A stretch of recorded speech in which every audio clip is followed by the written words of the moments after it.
De Corintios, capítulo 12.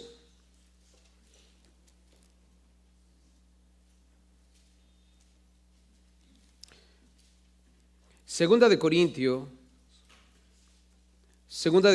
capítulo 12, versículo 11 al 21.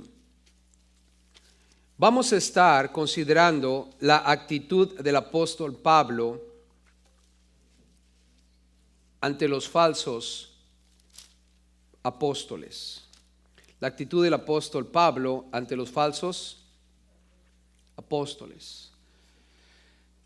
Dentro de la iglesia surgieron estos falsos apóstoles. Si observas en el capítulo 13, 2 Corintios 11, versículo 13, si observas en ese versículo te vas a dar cuenta de que existen ciertos falsos apóstoles. Estamos en 2 Corintios 12, del versículo 11 al 21. 2 Corintios 12, del 11 al 21, el tema, la actitud del apóstol Pablo ante los falsos apóstoles. Y está claramente definido que hay falsos apóstoles. Nota en el versículo 13, el capítulo 11, porque esos son falsos apóstoles. ¿Están conmigo ahí? 2 Corintios 11, 13 dice falsos apóstoles. Se han infiltrado en la iglesia y así es. Siempre el enemigo va a levantar a los falsos apóstoles, falsos maestros, falsos profetas, porque su objetivo es destruir la iglesia de Cristo Jesús. Vamos a leer del versículo 11 al 21 para que podamos entender toda la foto completa y después vamos a ir parte por parte hablando la actitud que el apóstol Pablo tomó ante esta situación, porque el apóstol tuvo que enfrentar esa situación, pero él lo hizo con una buena actitud, una actitud que tú y yo necesitamos considerar. Dice el versículo 11, 2 Corintios 12, 11, me he hecho un necio al gloriarme, vosotros me obligasteis a ello. Vosotros me obligasteis a ello, pues yo debía ser alabado por vosotros. Porque nada he sido menos que aquellos grandes apóstoles, aunque nada soy. Con todo, las señales de apóstol han sido hechas entre vosotros, en toda paciencia, por señales, prodigios y milagros. Porque, ¿en qué habéis sido menos que las otras iglesias, sino en que yo mismo no os he sido carga? Perdonadme este agravio. He aquí, por tercera vez, estoy preparado para ir a vosotros. Y no seré gravoso, porque no busco lo vuestro, sino a vosotros. Pues no deben atesorar los hijos para los padres, sino los padres para los hijos. Y yo con el mayor placer gastaré lo mío, y aún yo mismo me gastaré del todo por amor de vuestras almas, aunque amándoos más, sea amado menos. Pero admitiendo esto, que yo no os he sido carga, sino que como soy astuto, os prendí por engaño. ¿Acaso os he engañado por alguno de los que he enviado a vosotros? Rogué a Tito y envié con él al hermano. ¿Os engañó acaso Tito? ¿No hemos procedido con el mismo espíritu y en las mismas pisadas? Dice la Biblia, versículo 19, ¿pensáis aún que nos disculpamos con vosotros? Delante de Dios en Cristo hablamos, y todo muy amados para vuestra edificación. Pues me temo que cuando llegue no os halle tales como quiero, y yo sea hallado de vosotros cual no creéis, que haya entre vosotros contiendas, envidias, iras, divisiones, maledicencias, murmuraciones, soberbias, desórdenes, que cuando vuelva me humille Dios entre vosotros, y quizá tenga que llorar por muchos de los que antes han pecado y no se han arrepentido de la inmundicia y fornicación y lascivia que han cometido. Observa lo que Pablo está haciendo aquí. Está lidiando con un problema que hay entre ellos. Y quiero pedirte que tomes nota de lo que vamos a considerar en cuanto a su actitud. Es una actitud muy propia de un hombre como él. Es un hombre que ha entendido el amor y la gracia de Dios. Pero al mismo tiempo es un hombre que vive bajo el temor de Dios. Por un lado tú tienes la gracia de Dios y su misericordia. Todos nosotros Estamos hambrientos de la gracia de Dios y de su misericordia. No queremos justicia delante de Dios, queremos solamente gracia y misericordia. Y Él en su gracia y misericordia nos hace justos delante de Él por la sangre, por el sacrificio de Cristo Jesús. Gracias a la fe que hemos puesto en Él, somos justificados. Pero por otro lado tenemos el temor de Dios. Y el temor de Dios es el balance que nos va a permitir que no usemos la gracia de Dios para pecar. Porque hay personas que usan la gracia de Dios para pecar. Y ese es un grave problema. Y los falsos apóstoles, los falsos maestros siempre van a entrar disfrazados para usar la gracia de Dios como un trampolín para catapultar a todos hacia el libertinaje. Y Pablo está lidiando con eso. Y quiero que veas cómo lo hace. Número uno, él comienza explicando su autoridad apostólica. En el versículo 11, él comienza explicando su autoridad apostólica. Nota, en el 11 dice, me he hecho un necio al gloriarme. Pablo de entrada le dice, ¿saben qué? En realidad me he portado como un insensato al gloriarme. Porque Pablo empezó a hablar acerca de lo que él es aquí en la tierra. Sus logros. Se glorió un poco. ¿Por qué? Porque los falsos apóstoles, eso es lo que hacen. Ponen sus títulos, ponen sus logros, hablan de sí mismos. Y Pablo tuvo que hacer algo parecido para confrontarlos, hablando de él. Dice Pablo, vosotros me obligasteis a ello. ¿Quién obligó a Pablo a gloriarse? Los cristianos en Corinto. ¿Por qué? Porque parece ser que los cristianos en Corinto ahorita están fascinados con el apóstol que acaba de llegar, que en realidad es un falso apóstol, que viene con enseñanzas equivocadas, con nuevas revelaciones. Sí, Pablo dice, yo también soy apóstol. Pablo no entró apantallando con sus títulos. Pablo no llegó haciendo un show de lo que él es, sus estudios, su profesionalismo, su fariseísmo, su linaje, nada de eso. Él entró simplemente como un siervo de Dios, en humildad, predicando el evangelio de Cristo Jesús, porque eso es lo que predicamos, la cruz de Cristo, no nosotros mismos. Pero Pablo dice, tuve por obligación que hablar de este asunto de títulos y de autoridad. Ustedes me obligaron a hacerlo.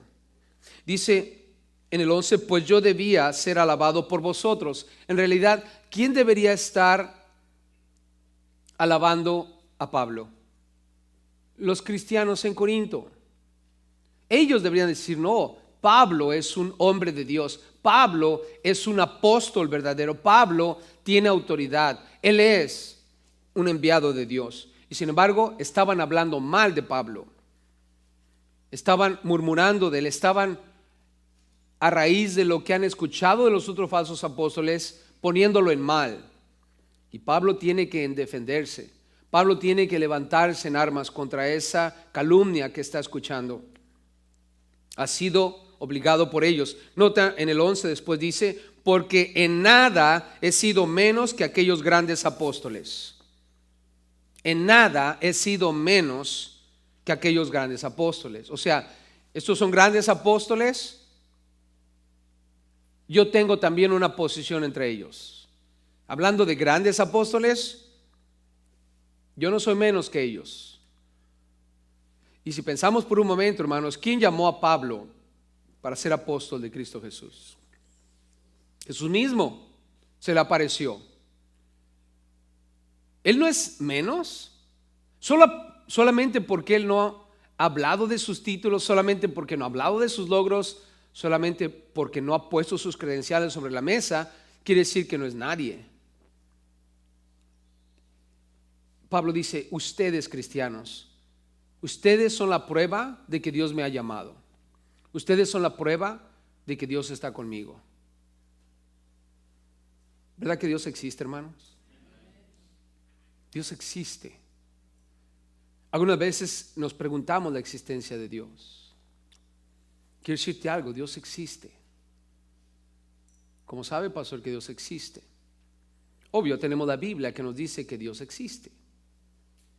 Génesis 1:1, el primer versículo en la Biblia, dice: en el principio Dios creó los cielos y la. El versículo 1 no está tratando de comprobar la existencia de Dios. El versículo 1 está hablando de que Dios existe y creó los cielos y la tierra. Pero aparte de la Biblia, ¿cómo sé que Dios existe? Piensa en ti mismo. Yo en 1983 recibí a Cristo Jesús como mi Señor y Salvador. Mi vida cambió por completo. Mi perspectiva en cuanto a las cosas del mundo.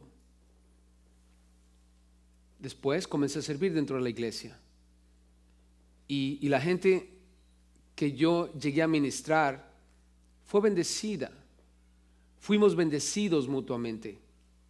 Serví en varias iglesias y en varias iglesias vi la mano de Dios. No solo en lo que yo hice dentro de esa iglesia, sino en lo que todos los demás hermanos hicieron en esa iglesia y los pastores lograron en esas iglesias. Iglesias que llegaron a ser muy grandes.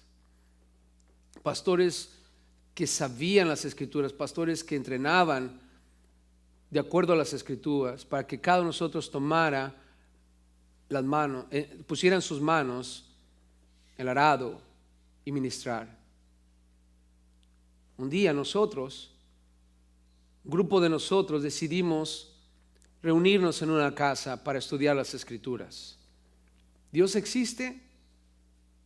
Yo no le pedí a esa persona que abriéramos un estudio en su casa. Él me llamó a mí para que estuviéramos en su casa. De hecho, él me dijo: yo no quiero ser cristiano, porque él no era cristiano. ¿Dios no existe? Él me dice: ¿por qué no vienes a enseñarme de la Biblia? Pero yo no quiero ser cristiano. Yo soy católico a toda honra. Lo único que quiero es aprender las escrituras, porque están tratando de llevarse a una de mis cuñadas a los testigos de Jehová. Y quiero aprender las escrituras para poder defender esa situación. Terminó siendo cristiano. Él, su familia y muchos otros más que él invitó a ese lugar. Después de ahí, Dios abrió las puertas para que tuviéramos servicios en un lugar, una iglesia, que ni siquiera yo busqué. Un amigo mío me llama y me dice: oye, Gerson, ¿qué estás haciendo? Y le compartí lo que estaba haciendo. Me dice: ¿sabes qué? Yo tengo un lugar para ti. Antes de eso yo había dicho: Señor, si tú quieres que nos reunamos en un lugar, tienes que darme un lugar y tiene que ser gratis, porque no tengo dinero. Yo no le compartí a mi amigo eso. Él solito me llamó y me dice: tengo un lugar para ti. Y le dije: ¿cuánto va a ser? Me dice: nada, es gratis. ¿Y por qué allí? Era una iglesia de chinitos. Dice: porque está en medio del barrio. Aquí no hay ningún chinito, aquí hay puros mexicanos, puros hispanos.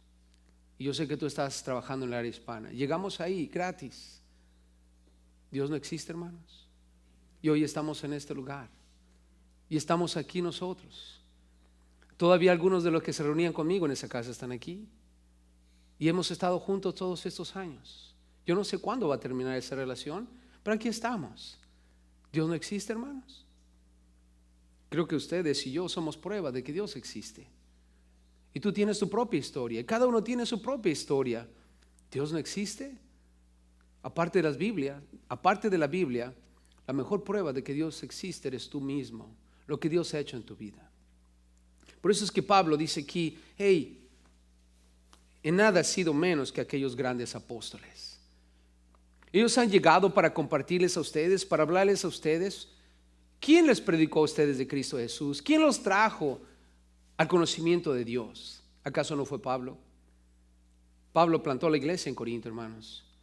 Y noten el versículo 11 al final, hablando de cómo él comienza explicando su autoridad apostólica. Era claro quién era él. Al final dice: aunque nada soy. Aunque nada. Aunque nada. Aunque nada. Hermanos, ¿por qué sacó las credenciales? Como decíamos en el rancho donde yo vengo, sacó la charola, ¿no? Dio el charolazo. ¿Por qué? porque de alguna manera tiene que sacar a estos cristianos de su insensatez. ¿Se trata de credenciales? ¿Se trata de títulos? ¿O se trata de lo que Dios está haciendo y de las Escrituras? Es las Escrituras, hermanos. La mejor credencial que podemos tener para mostrar que alguien viene bajo la autoridad de Dios es las Escrituras. Si lo que ese individuo está enseñando, está practicando es de acuerdo a las Escrituras y nos está llevando a Dios a través de las Escrituras, es de Dios y tiene autoridad de Dios, porque la palabra de Dios es autoridad.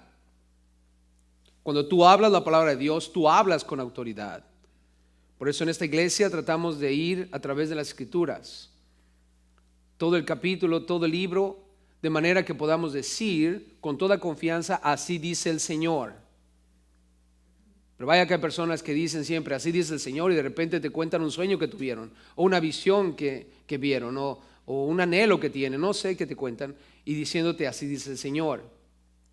Si eso que dice no está de acuerdo a las Escrituras, no es del Señor, hermanos. Nada eres si no está respaldado por las Escrituras. Pablo dice, yo nada soy. No se trata de mí como individuo, se trata de lo que Dios está haciendo. Ahora, nota lo que va a hacer Pablo en el versículo 12. Está ahora probando su apostolado. Número 2, probando su apostolado. Él explicó primero su autoridad apostólica. No soy menos que esos grandes apóstoles. Pero ahora nota en el versículo 12 la prueba de que él es un apóstol. Dice, con todo, las señales de apóstol, escucha aquí, las señales de apóstol han sido hechas entre vosotros en toda paciencia. Nota las señales de apóstol. Quiero que entiendan algo claramente aquí conmigo, porque en nuestros días tenemos una fascinación con las señales, los prodigios y los milagros, ¿verdad que sí? Hay iglesias que están enfrascadas a las señales, a los prodigios, a los milagros. Lo leemos en las Escrituras y lo vemos, pero todo eso tiene su lugar y en contexto podemos entenderlo. Pero Pablo dice que son las señales de apóstol.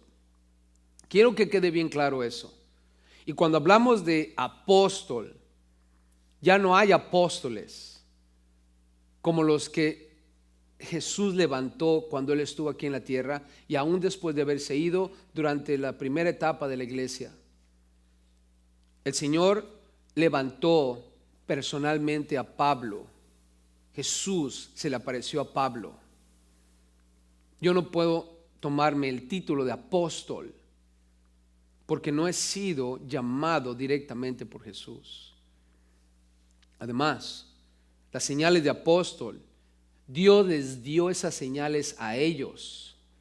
Ahora, analicemos esta evidencia. Esta es la evidencia de que Él es apóstol. Nota, dice, hemos hecho señales entre vosotros, toda paciencia, por señales. Número 1, señales. Ahora, las señales es como cuando estás en la calle, ¿ven señales allá afuera? Los señaleros que le llamamos señales, ¿no? Te indican. También podemos hablar del clima, ¿no? ¿Ves que hay nubes negras? ¿Qué quiere decir si ves que hay nubes negras? ¿Verdad? Como dijera Pedro Infante, ¿no? Parece que va a llover, el cielo se está nublando. Y luego cuando empieza a caer el agua, ay mamá, me estoy mojando, ¿verdad? Más te vale que te pongas la sombrilla, ¿verdad que sí? ¿Por qué? Porque estoy viendo las señales. Recuerdo que una vez en uno de los campamentos familiares que tuvimos en Lake Elsinore, en Lake Elsinore está el agua ahí, ¿no? Y estábamos acampando ahí. ¿Nunca han ido a acampar a Lake Elsinore? Y estábamos ahí y un hermano, estoy con él, estamos viendo el lago y de repente se mira como una cortina negra, bien fea hasta allá al fondo, ¿no? Y me dice, pastor, dice, el hermano este me dice, pastor, más vale que empaquemos porque viene una tormenta que nos va a llevar todo. Y lo volteé a ver como diciendo, ¿en serio, hermano? Me está cotorreando. Y volteé a ver y me dice, no, pastor, estoy hablando en serio. Y titubeé, dudé. Él está viendo la señal, él está viendo, yo también vi la cortina de negra ahí atrás, ¿no? Pero yo qué voy a saber de esas cosas. Yo crecí en la ciudad, él creció en un rancho, yo nunca vi cosas así, él sí. Y me dice, pastor, estoy hablando en serio, tenemos que hacer algo. Total que me tardé. ¿Y qué creen que pasó? Vino la tormenta, vino un tsunami, hermanos. Olvídense, los colchones salieron volando de las casas de campaña. Unos hermanos corrieron a la camioneta, se metieron, se encerraron y cayó un árbol a un lado de ellos. Otro niño estaba tan espantado que se metió a su minivan y laqueó las puertas, las cerró y toda su familia se quedó afuera. Y estaban tocándole, abre, abre, y no les abría. Estaba dentro, like, ¡ah! Bien espantado. Teníamos como 3 canopies que habíamos puesto, 4, no me acuerdo cuántos eran, que habíamos puesto para los servicios. ¿Cuántos han ido a los campamentos de familia? ¿Ya ven cómo ponemos los canopies ahí? Pues, ¿qué creen? Los canopies empezaron a volarse, ¿no? Entonces, agarré como a 6 jóvenes y nos metimos adentro a agarrar las patitas de los canopies, ¿no? Y dije, pues aquí empezaron a caer las ramas de los árboles como si fueran flechas, hermanos. Y uno de los jóvenes, así un grandulón, más grandote que yo, y bien así, agarrándolo así y llorando. Le digo, ¿qué te pasa, amigo? No vamos a morir, no te vas a morir, agarra el poste, no llores. Pero también ya me daban ganas de llorar. No crean, porque estaba dura la cosa, estaba súper dura. Todo ese desastre. Después que se fue la tormenta, hermanos, estábamos ahí sentados y estaba yo todo así como atarantado, anonadado, frustrado, acabado, todo lo que ha acabanado, porque dije, wow, ¿cómo es la importancia de obedecer las señales? Porque las señales se dan con un propósito. Con un propósito. Mira, esto viene porque te acabo de dar una señal. Y yo dije, wow. Ya después empezamos a cotorrear, ¿no? Y un hermano le echa la culpa al otro y dice, ya ves, tú que estabas ahí con ese canto, Dios manda lluvia. Y estaban cotorreando, ¿no? Después de que había pasado todo eso. Y dije, wow.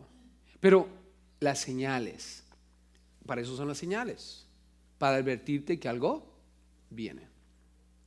Dios tiene un propósito y antes de cumplir ese propósito o ese plan te manda una señal. Ahora, prodigios. La palabra prodigio, hermanos, tiene que ver con todo lo que el Señor hizo para impactar a las personas. Los prodigios. ¿Verdad que Dios impactó a muchas personas con lo que hizo? Los discípulos mismos, cuando Jesús viene caminando sobre el agua, ¿impactó ese prodigio a los apóstoles? Vaya que sí los impactó, ¿no? Wow, pensaron primero que era un fantasma, pero después vieron que era Jesús. Y uno de ellos dijo, si eres tú, déjame que yo vaya a donde tú estás. Y también caminó sobre el agua, hizo un prodigio. Hablando de prodigios y señales, ¿se acuerdan cuando Pablo naufraga y cae en una isla y todos los náufragos ahí están tratando de hacer una fogata? Pablo comienza a juntar ramas. ¿Y qué pasó con Pablo? Una víbora lo mordió y lo muerde, y dice la Biblia que solamente sacudió la víbora y todos los nativos se espantaron. ¿Por qué? Porque era una víbora peligrosa. Y sin embargo, ¿le pasó algo a Pablo? No, fue un prodigio, fue una hazaña. Y dijeron, wow, este debe ser tan malo que todavía la muerte lo está persiguiendo. No se murió en el naufragio, porque ustedes saben que iba prisionero, ¿no? En el barco. No se murió en el barco, en el naufragio. Ahora la suerte, el destino lo va a matar aquí porque ha de ser una persona muy mala. No, no era una persona muy mala, era un apóstol que Dios levantó y Dios hizo un prodigio, impactó a todos ahí. Milagros. Nota que dice al final, milagros. ¿Fueron hechos milagros, hermanos, por los apóstoles? Claro. Señales marcan que hay un propósito, que un plan, algo viene. Prodigios impacta a la gente. Lo que ocurre deja a todos con la boca abierta. Pero milagros es cuando literalmente vemos el poder de Dios. ¿Hubo milagros en las Escrituras? Vaya que hubo muchos milagros. Pablo y Silas están en prisión, en Filipos, están ahí. ¿Y qué pasa? ¿Están lamentándose por lo que pasó? No, empezaron a cantar y empezaron a orar. ¿Y qué pasó? Un terremoto. Y que se abrieron las puertas, el carcelero casi se mata y al final del día terminó siendo salvo. a través de un milagro que Dios hizo. Y cuando hablamos de señales, prodigios y milagros, marcan los planes, propósitos de Dios, impactan a las personas y muestran el poder de Dios. Pero iglesia, esas son las señales del apóstol, las señales de los que eran apóstoles: Juan, Pedro, Judas, no el que entregó a Jesús, sino los otros, Mateo, Pablo. Esos hombres hicieron señales, prodigios y milagros, porque ellos no tenían las escrituras tanto como nosotros las tenemos hoy. Y ellos tenían de alguna manera que mostrar que venían de parte de Dios. Ahora, quiero que vayan conmigo rapidísimo a Juan 20:30, por favor. Solamente quiero mostrarles ahí, y después en Marcos, la razón del por qué las señales existen o existieron durante esa época. Las señales, los prodigios, los milagros. Nota Juan 20:30. ¿Por qué Jesús hizo esas cosas? ¿Por qué Jesús hizo señales, prodigios y milagros? Juan 20:30.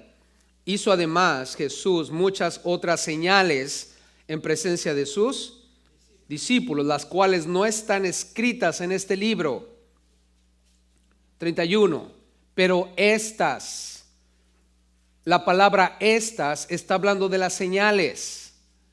Recuerda, 20:30, hizo además Jesús muchas otras señales que no están escritas, pero estas, las que están escritas, son para que creáis que Jesús es el Cristo, el Hijo de Dios, y para que creyendo tengáis vida en su nombre. ¿Por qué Jesús hizo señales, prodigios y milagros? Para que tú y yo estemos seguros que Jesús es el Hijo de Dios, el Mesías, y para que pongamos nuestra fe en Él. ¿Por qué Jesús y no Mohammed? ¿Por qué Jesús y no Buda? Porque Jesús hizo señales, prodigios y milagros que ellos no hicieron, para que supiéramos nosotros que este es el verdadero Mesías. ¿Está claro, iglesia? Cuando Jesús está en el mar con sus discípulos, está dormido y todos están bien paniqueados porque la tormenta está arreciando, y le dicen: párate que nos vamos a morir.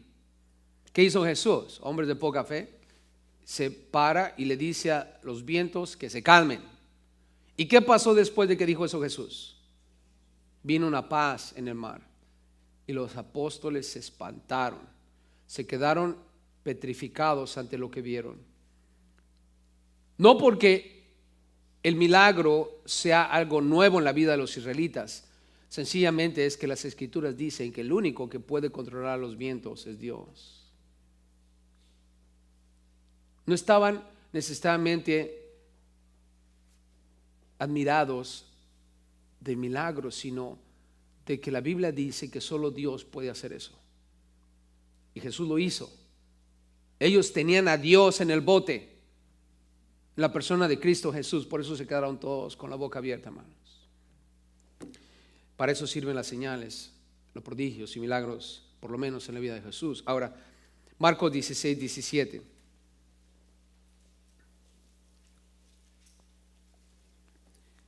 ¿Por qué los apóstoles hicieron señales, prodigios y milagros?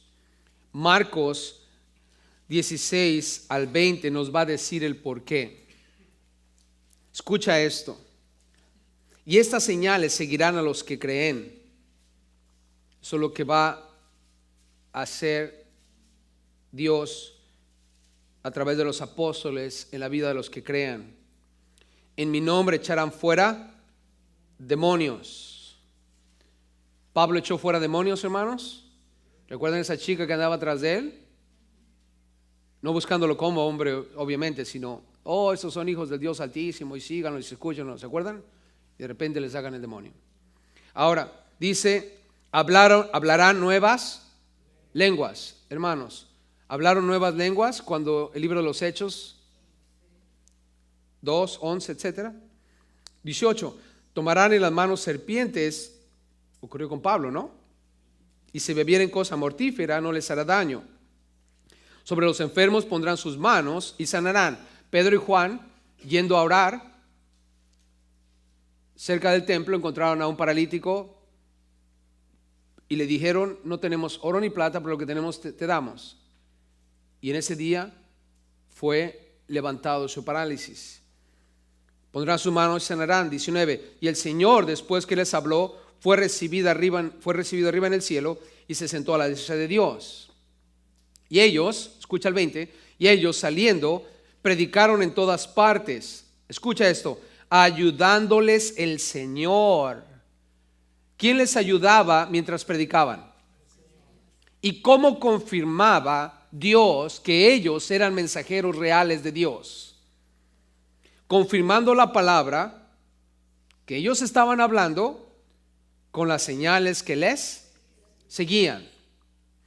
Recuerda, ellos no traían una Biblia como tú y yo traemos.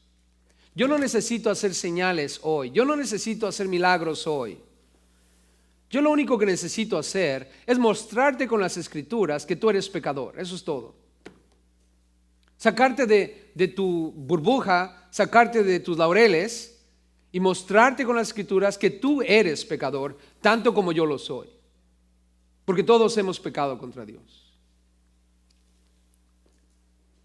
Es una insensatez de parte del ser humano decir: oh, si se me aparece Dios, entonces voy a creer. Es una insensatez, hermanos. ¿Por qué? Porque este libro está lleno de pruebas indubitables de que Cristo Jesús resucitó y de que Él es el Mesías. Y lo único que necesitamos hoy en día es mostrarle a la gente que ha pecado contra Dios y mostrarles la solución a eso. La solución es poner nuestra fe en Cristo Jesús. No necesitamos señales y milagros. Las señales y los milagros no van a salvar a nadie, hermanos. La gente dice: oh, si se me apareciera Dios. Aunque se te aparezca Dios, no vas a creer si no quieres creer. Es una decisión personal del corazón, hermanos. Así es que nosotros tenemos en la Biblia pruebas de que las señales, los prodigios y los milagros eran para confirmar la palabra. Pero hoy tenemos la palabra. Ahora, ¿creemos que Dios puede hacer milagros? Claro que Dios puede hacer milagros. Son las bendiciones de Dios. Yo creo en los milagros. Yo creo que Dios tiene poder. Dios tiene poder para hacer lo que Él quiera hacer. Cualquier cosa que tú estés orando, sea sanidad física, sanidad mental, sanidad espiritual, Dios puede sanar cualquiera de esas tres cosas. Estoy seguro que aquí hay gente sentada que si les diera la oportunidad de pasar para que hablen de alguna sanidad física, pueden pasar y dar testimonio de eso. ¿Verdad que sí? Hay miles de personas. Yo conozco gente que ha sido milagrosamente sanada por Dios. Pero yo no estoy enfrascado en el negocio de andar haciendo señales y milagros, porque eso fue específicamente dado a los apóstoles, para que su palabra de ellos fuera confirmada. Si tú quieres que yo te muestre algo que confirma lo que yo estoy diciendo, es esto. No te voy a mostrar un milagro. Ahora, voy a orar por ti si tienes alguna necesidad, porque se ordena que oremos unos por otros. Te voy a apoyar en oración, pero no voy a andar haciendo señales y milagros para convencer al mundo de pecado, hermanos. La Biblia es el instrumento que Dios usa hoy. Ahora, Pablo dice, miren, en el versículo 3, en número 3, vamos a ver el trato de Pablo con ellos. Pablo considera aquí con ellos cómo los trató. Versículo 13, después de haberles mostrado su autoridad y probádole con evidencia que él era apóstol, miren, porque ¿en qué habéis sido menos que las otras iglesias? De esta manera yo los traté. Dice, yo mismo no os he sido carga. Yo no he sido carga para ustedes. Perdónenme este agravio. Si eso fue algo malo, perdónenme. Pablo dice, esa fue la manera como yo traté con ustedes. No fui carga. He aquí, por tercera vez, estoy preparado para ir a vosotros, y no os seré gravoso. Ese es el trato que tiene con ellos, no serles una carga. ¿Por qué está hablando Pablo de esto? Porque los apóstoles, los falsos apóstoles, andaban tras el dinero de ellos. Esa es una característica de los falsos. Están hambrientos por dinero. Es una de las características, hay muchas, pero una de ellas es el dinero. Andan tras el dinero. Y Pablo dice, miren, mi trato con ustedes, considérenlo bien. Cuando estuve con ustedes no fui carga y voy a ir otra vez, por tercera vez, y no quiero serles gravoso, porque, dice el 14, no busco lo vuestro, no estoy tratando de meter mi mano en sus bolsillos. No busco lo vuestro, no estoy interesado en lo que tú tengas, en tus posesiones, en tu dinero, en las cosas materiales. Yo no busco lo vuestro, dice, sino ¿a quién? A vosotros. Esa es la marca de un pastor, un evangelista, un maestro, un apóstol verdadero. El interés que tiene por ti como ser humano, no en lo que tienes, no en lo que posees. Y de esa manera nosotros nos relacionamos. Pablo dice, no deben atesorar los hijos para los padres, sino los padres para los hijos. Ahora, este renglón está hablando de que él, como padre espiritual, tiene que bendecirlos a ellos, no ellos a él. Porque ¿quién es mayor? ¿El padre o el hijo? El padre. ¿Qué no se supone, familia, que nosotros como padres tenemos que enseñarle a los niños? Se supone, ¿no? ¿Quiénes son los más inteligentes aquí? ¿Nosotros como adultos o los niños? Nosotros los padres, ¿no? Pero a veces es al revés. Hay tanto padre insensato y los niños son más inteligentes, ¿no? Pero bueno, padres, ustedes tienen que cuidar y velar por el bien de sus hijos. Hermanos, nosotros aquí en la iglesia vamos a hacer lo mejor que podamos con los niños, pero no es mi obligación educar a tus hijos en las cosas de Dios. ¿Estamos? Como iglesia estoy hablando. Cuando se levanten, cuando se acuesten, todos los días. Todos los días. Yo quiero recomendarte algo y se lo dije a los padres de Aguana y lamentablemente solamente poquitos lo hicieron. Pero cuando comenzamos Aguana, el grupo discipulado de niños, yo les dije, ¿saben qué, padres? Escriban una oración específica por cada uno de sus hijos y repítansela todos los días. Repítansela todos los días. Algunas me dijeron, ya lo hice, pastor. Solamente una persona me enseñó literalmente su oración. Le dije, Dios te bendiga, hermana. ¿Por qué, hermanos? Yo se los digo porque la Biblia dice de día y de noche. La madre de John Wesley y Carlos Wesley, Juan y Carlos Wesley, fueron los padres de la iglesia metodista. ¿Han visto iglesias metodistas? Ellos fueron los fundadores. Juan fue el fundador y Carlos escribió los cantos. Su madre de ellos. La gente me dice, pastor, pero no tenían televisión, no tenían internet. Corta el internet, tira la televisión. ¿Ese es el problema? ¿Por qué es lo que me dicen? No, pastor, es que ellos tenían el tiempo del mundo. Porque no tenían internet, no tenían televisión. No tenían entretenimiento. Bueno, deshazte de todo eso. Si eso va a tomar la salvación de tus hijos, ¿no sería bueno hacerlo? La madre de ellos, y no tenían 3 hijos, hermanos, tenían un montón de hijos. 1 hora todos los días se la pasaba con cada uno de ellos. 1 hora con cada hijo, enseñándole las escrituras. Y fue el padre de la iglesia metodista, hermanos. La iglesia metodista está por todo el mundo. Sí, alabemos a Juan Wesley, pero ¿sabes qué? Fue la obra de una madre dedicada a sus hijos. Mi experiencia como pastor, mis padres, dedicados a servir a Dios. Su ejemplo, el ejemplo de mi padre sirviendo a Dios, él estaba en la iglesia todos los días, sirviendo, haciendo cosas. Los padres, tú tienes que atesorar para los hijos. Yo no sé en qué dirección. Recuerda, la Biblia dice que son como saetas en tus manos, como flechas.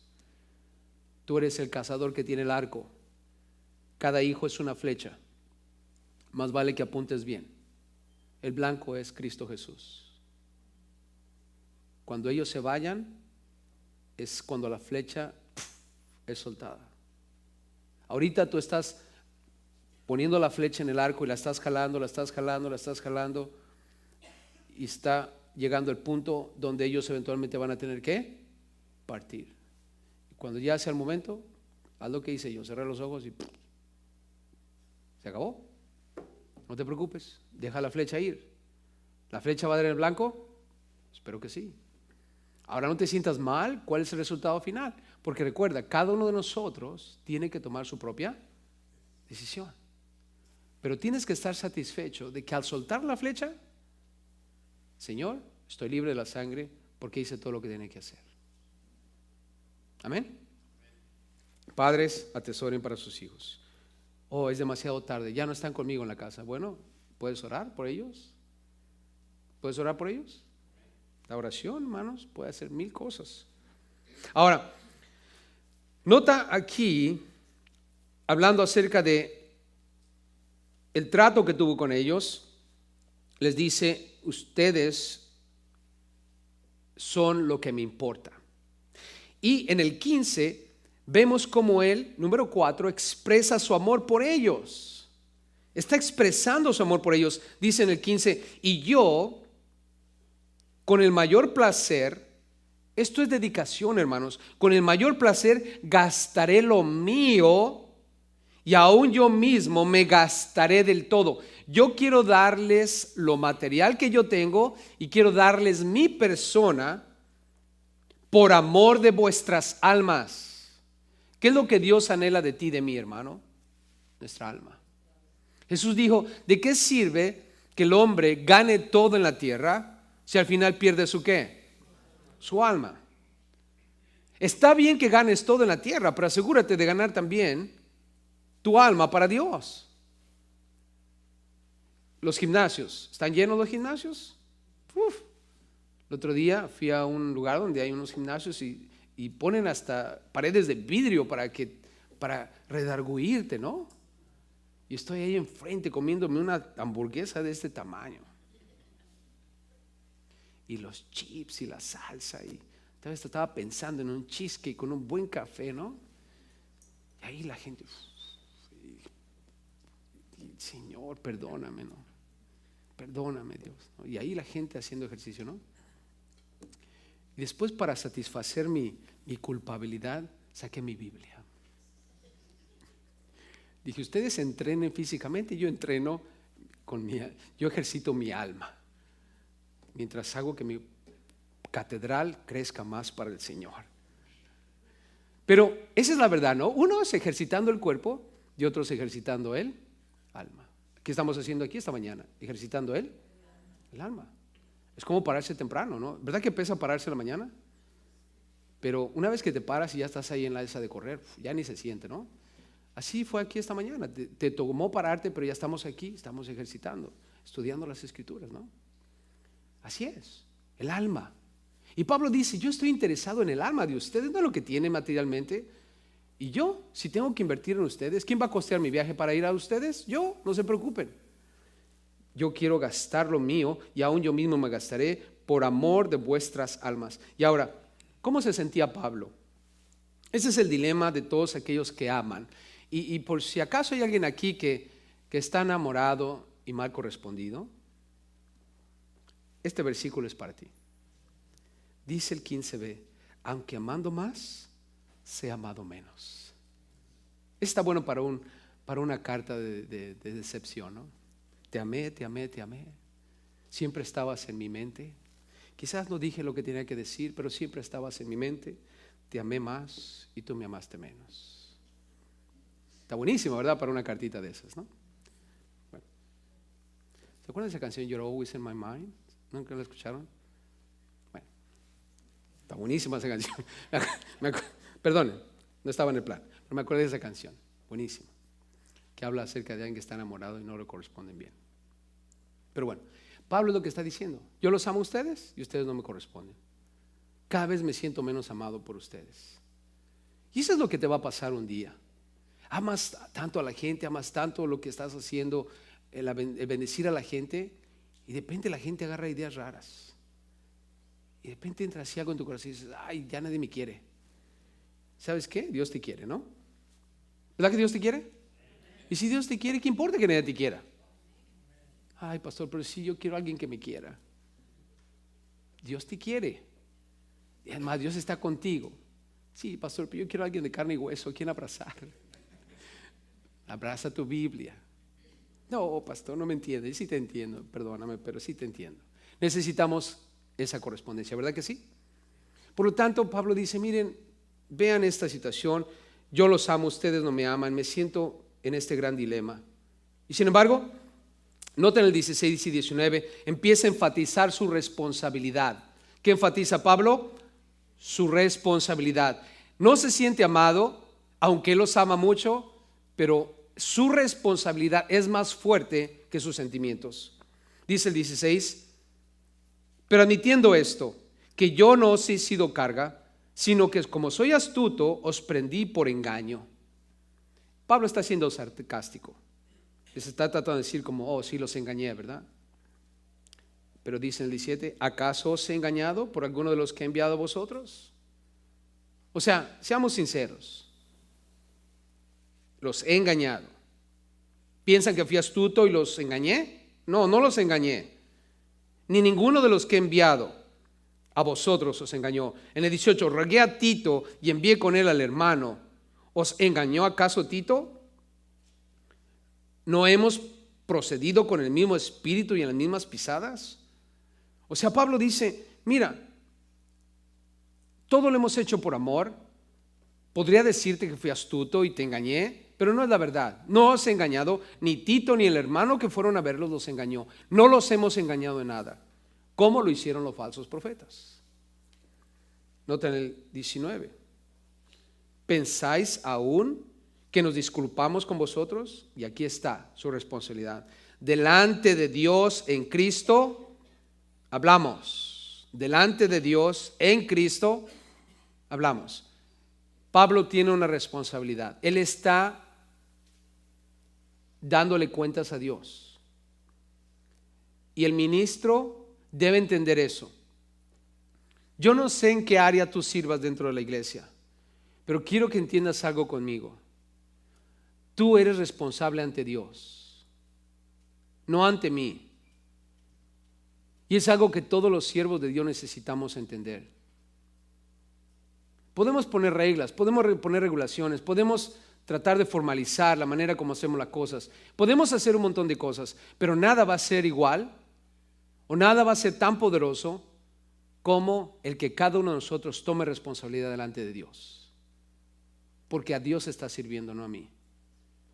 Y tú tienes que empezar a ver que lo que estás haciendo, por muy pequeño que eso sea, es edificar el reino de Dios. El dueño de la Caterpillar estaba, cuando era joven, sirviendo en las Fuerzas Armadas. Él es un hombre de visión, es un hombre que hizo una cantidad increíble de dinero a raíz de sus inventos en esas máquinas grandísimas. Pero cuando él estaba en el Army sirviendo, lo enviaron a embobinar motores. Y estaba allí en la mesa de trabajo y algunos compañeros con él, y entró un oficial y le pregunta al primero, ¿qué estás haciendo? Y ese primero le contesta, estoy embobinando un motor. Después le pregunta a este hombre, Letourneau, quien es el creador o el inventor de esas máquinas de la Caterpillar, le pregunta, ¿y tú qué estás haciendo? Y estaba haciendo exactamente lo mismo, porque era la mesa de embobinado. Y le dice al otro, ¿y tú qué estás haciendo? Y él le contesta, estoy construyendo un buque de guerra. estoy construyendo un buque de guerra. ¿Quién de los dos tenía la respuesta correcta, hermanos? ¿El primero que dijo estoy embobinando un motor? ¿O el segundo que dijo estoy construyendo un buque de guerra? El segundo. Porque sin ese motorcito, el buque de guerra no funciona, hermanos.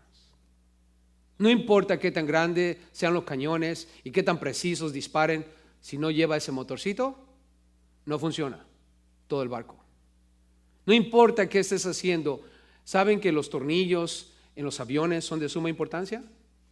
Casi de pronto vas volando en un avión, estás sentado junto al ala y el tornillito empieza a moverse así. Vas a decir, ¿es solo un tornillo? ¿Cuántos dirían solamente es un tornillo? ¿Cuántos llamarían a la azafata y le dirían, hay un tornillo suelto? ¿Cuántos lo llamarían a la azafata? ¿Y qué si la azafata dice, es solamente un tornillo? ¿Qué vas a hacer? Yo me bajo del avión, hermanos. Yo me bajo del avión.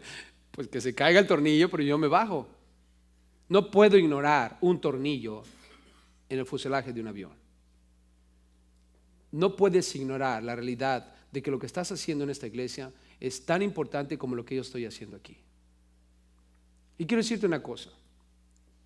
Si tú piensas que lo que yo aquí es más importante que lo que tú haces, estás completamente equivocado.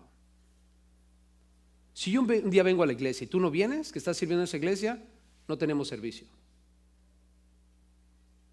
Imagínense que un día los músicos no lleguen. ¿Qué va a pasar? No van a querer oír cantar. Y si quieren música, pues voy a tener que cantar. ¿Verdad que sí? ¿Qué tal si los maestros de los niños no llegan? Pues aquí vamos a tener un montón de niños. ¿Me voy a agüitar? No. Ninguna por la otra. Sencillamente es lo que es. Pero ahí nos vamos a dar cuenta qué tan importante es cada uno de ustedes. Todos aquí son importantes. Y Pablo dice, hey, nosotros somos responsables ante Dios. ¿Por qué estamos aquí hablándoles, escribiéndoles, mandándoles cartas? No es porque estemos interesados en ustedes materialmente hablando. Nos interesan vuestras almas, los amamos. Si no, nunca hubiéramos ido a Corinto. Y además, delante de Dios en Cristo hablamos. Tienes que responder delante de Dios. Y todo, dice el 19, muy amados para vuestra ¿qué? Edificación. Pablo lo que está haciendo es edificarlos, está construyéndolos, está animándolos. ¿Sabes? Efesios 4:12 dice lo siguiente. Escucha, Efesios 4:12, a fin de perfeccionar a los santos para la obra del ministerio, para la edificación del cuerpo de Cristo. En ese mismo capítulo, versículo 16, de quien todo el cuerpo, está hablando de todos los congregantes cristianos, bien concertado y unido entre sí por todas las coyunturas que se ayudan mutuamente según la actividad propia de cada miembro, recibe su crecimiento para ir edificándose en amor. Está hablando de el cuerpo de Cristo debe ser edificado y cada miembro debe edificarse en amor. Y luego, en ese mismo capítulo de Efesios 4, en el versículo 29 al final, dice, ninguna palabra corrompida salga de vuestra boca, sino la que sea buena para la necesaria edificación, a fin de dar gracias a los creyentes. Pablo enfatizó en Efesios 4 la edificación, el construirnos unos a otros. Y ahora viene la corrección. Número 6, en el versículo 20 al 21, Pablo lo vemos exhortando a su grey. Exhortando a su grey. Nota lo que les dice y espero en Dios, familia, escuchen esto, tomen nota si pueden. Puntos importantes. El 20 y 21. El versículo 20 nos va a hablar acerca de eliminar aquello que causa hostilidad entre nosotros. Si sientes que hay un ambiente hostil dentro de la iglesia, algunas veces escuchas a alguien decir, en esta iglesia no hay amor, o en esta iglesia hoy hay un amor increíble. ¿Qué causa la diferencia? Lo que Pablo va a decir aquí. Pues me temo, dice el versículo 20, que cuando llegue, porque dice la Biblia que va a llegar por tercera vez, no os halle tales como quiero, quiero que esté de cierta manera.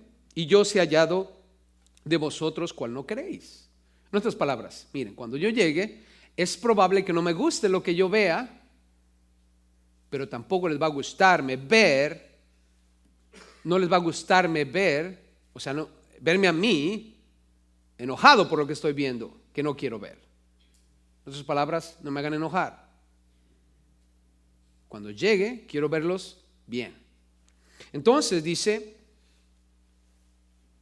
no quiero que haya entre vosotros contiendas. Número 1, son 8 cosas aquí que debes eliminar. Por favor, toma nota. 8 cosas que van a ayudarte a mí, a ti, a todos nosotros, nos van a ayudar a tener un ambiente de amor. Número 1, contiendas. Esto es pleitos. El aferrarte a que tú tienes la razón cuando no la tienes. Hermanos, quiten todos los pleitos. No nos peleemos unos con otros. 2, envidias.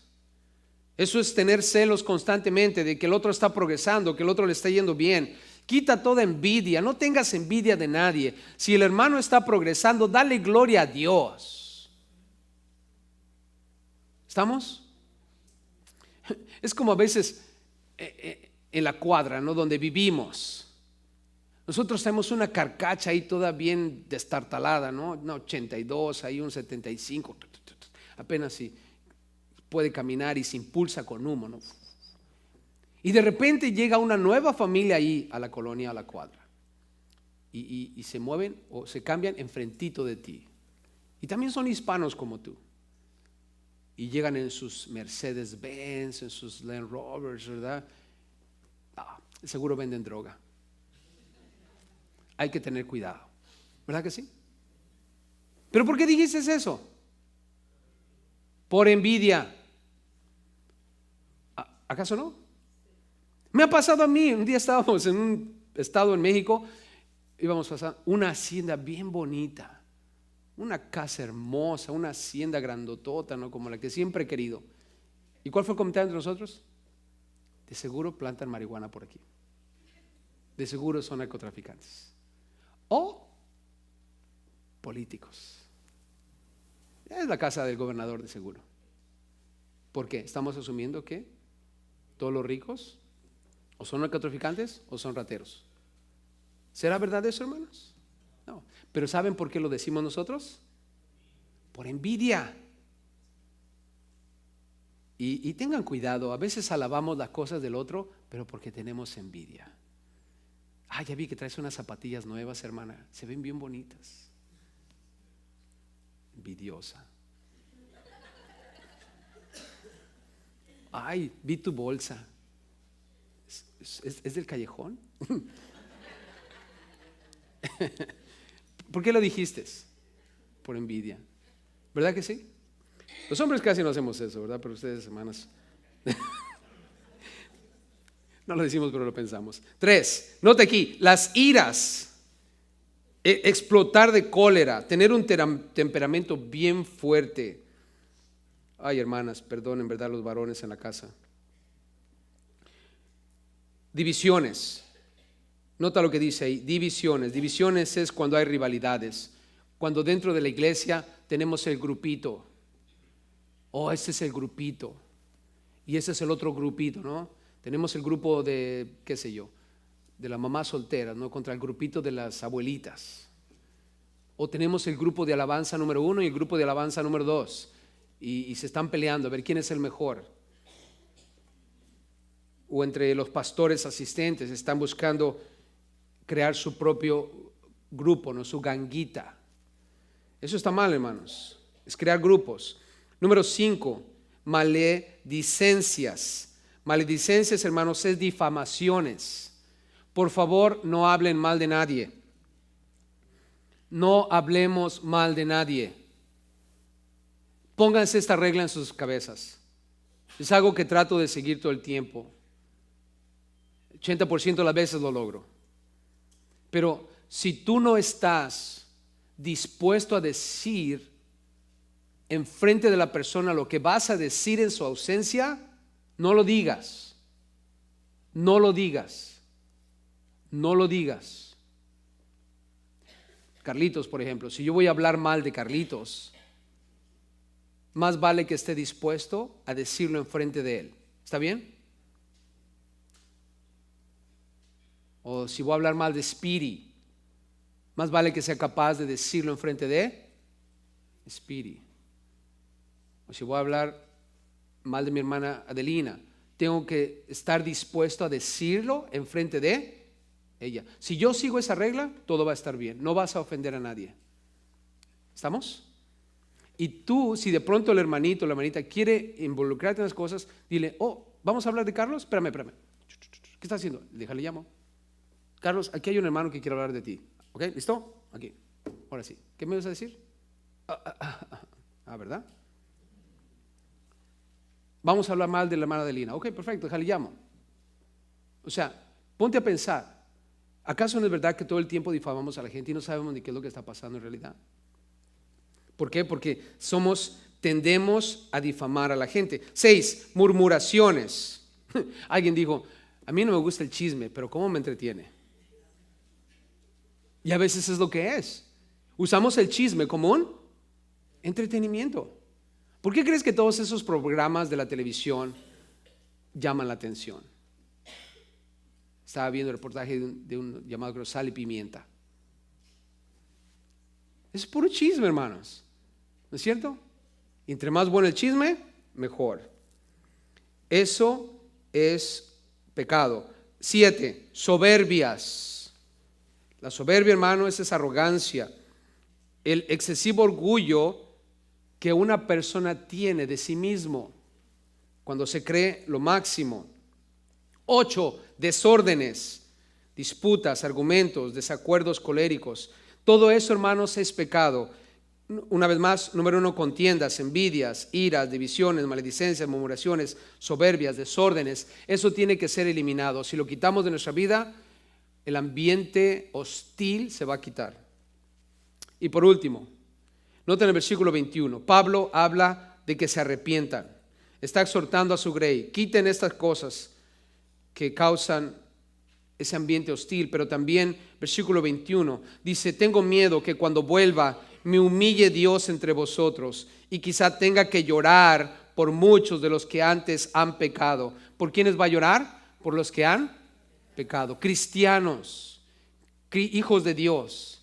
Gente que ya está en la iglesia. Dice Pablo, por favor, cuando yo llegue, no causen que sea humillado por lo que está pasando, el pecado que algunos están cometiendo y no se han arrepentido. Nota, dice, tenga que llorar por muchos de los que antes han pecado y no se han arrepentido. Hermanos, tenemos que hacer un acto de conciencia aquí. Sentémonos por un momento, tú y yo, a nuestro lugar privado, a solas, y pensemos, Señor, ¿en qué estoy pecando contra ti? Haz un inventario de tu vida. Hagamos un inventario, una lista, Señor, esos son mis pecados, eso es lo que estoy haciendo constantemente. Y el problema es de que no siento nada al respecto. Porque quiero decirte una cosa, si estamos haciendo algo que está mal delante de Dios y no estamos sintiendo nada al respecto, algo está mal y está súper mal. Cuando estás pecando contra Dios y te sientes mal, es señal de que el Espíritu Santo está latiendo en tu corazón. Pero cuando ya no estás sintiendo nada y estamos haciendo algo indebido, quiero decirte algo, eso es una señal de que nuestra mente está cauterizada. Es como cuando vas al dentista. Ese dolor de muela increíble, ¿no? Y está el cachete casi hinchado, ¿no? Y estás ahí y entras a la sala de espera y escuchas el zzz, ¿verdad que está hermoso ese sonido? Y cuando ya estás acostado, ahí llega el doctor. ¿Y qué es lo que hace para calmar tu dolor? Te pone la anestesia. ¿Y qué pasa? Se va el dolor.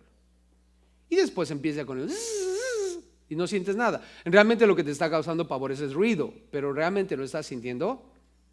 ¿Por qué? Porque ya te cauterizó, ya cerró esos nervios que te hacen sentir el dolor. Y eso es lo que pasa con el pecado a veces. El pecado entra de tal manera que ha hecho tanta raíz que ya no sientes nada. Eso es un grave problema. Y Pablo menciona las 3 cosas que causan que nosotros estemos en peligro de estar ciegos ante el pecado. Número 1 es la inmundicia. Dice, no se han arrepentido de la inmundicia. Y la palabra inmundicia ahí, hermanos, define conversaciones vergonzosas, chistes y comentarios inapropiados. Esa palabra está hablando de conversaciones, lo que hablas, que es vergonzoso, los chistes y los comentarios inapropiados. 2, fornicación. La fornicación, hermanos, es el pecado o la inmoralidad sexual. Todo lo que tenga que ver en el ámbito sexual es fornicación. Pastor, ¿necesito hacerlo físicamente? No. Si tú estás viendo cosas en el internet o en la televisión, en el video o lo que sea, que tienen un contexto sexual inmoral, es pecado. Es pecado. 3, lascivia. Lascivia es aquello que es indigno, repugnante, que no respeta lo sagrado. La lascivia es todo aquello que no respeta lo que es sagrado. Por eso es que tenemos que tener cuidado con estas cosas. No se han arrepentido de la inmundicia y fornicación y lascivia que han cometido. Pablo dice, por favor, apártense de esas cosas. Y es increíble, pero estas 3 cosas, hermanos, son bien fáciles de considerar: inmundicia, fornicación y lascivia. Toma nota de eso: conversaciones vergonzosas, chistes, comentarios inapropiados, pecado de manera sexual y todo aquello que es indigno, que no respeta lo sagrado. Y analicemos nuestras vidas, hermanos. Es la actitud de Pablo, está exhortando a su congregación. Así es que quiero dejarlos con esto, hermanos. Pablo ama a estos cristianos. Es un verdadero apóstol y está tratando de corregir lo malo que está ahí en esta iglesia. Abracemos toda corrección, hermanos. Toda corrección es para tu bien, es para mi bien. Dios al que ama, disciplina o corrige, ¿no? Y nosotros vemos ese amor aún en la carta de Pablo. Cualquier pecado que estemos cometiendo, hermanos, recuerden, nunca es tarde para arrepentirse, pedirle perdón a Dios y hacer lo que es correcto. ¿Podremos hacerlo, iglesia? Cada uno de ustedes, cada uno de nosotros.